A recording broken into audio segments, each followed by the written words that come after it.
இயேசு கிறிஸ்துவும் நானும். இன்றைய வேத வசனம் சங்கீதம் 82:3. ஏழைக்கும் திக்கற்ற பிள்ளைக்கும் நியாயம் செய்து சிறுமைப்பட்டவனுக்கும் திக்கற்றவனுக்கும் நீதி செய்யுங்கள். அன்பான சகோதர சகோதரிகளே, ஆண்டவர் ஏழைக்கு இறங்க வேண்டும் என்று சொல்கின்றார்.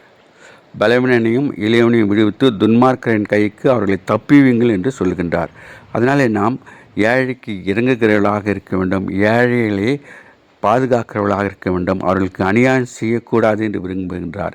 ஏழைக்கு இறங்குகிறவன் கர்த்தருக்கு கடன் கொடுக்கிறான், அவன் கொடுத்ததை அவர் திரும்ப கொடுப்பார் என்று நாம் வாசிக்கின்றோம். அதனால் நாம் ஏழைக்கு இறங்க வேண்டும், ஏழைக்கு கருணை காட்ட வேண்டும். திக்கற்ற பிள்ளைகளுக்கு அவர் சகாயராக இருக்கின்றார்.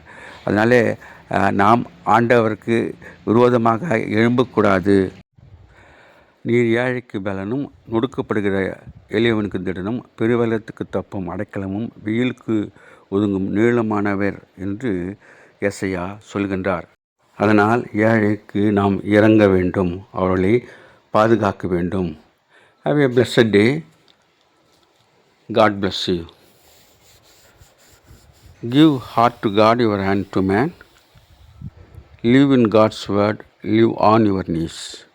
Thanks for watching. Like, share, subscribe.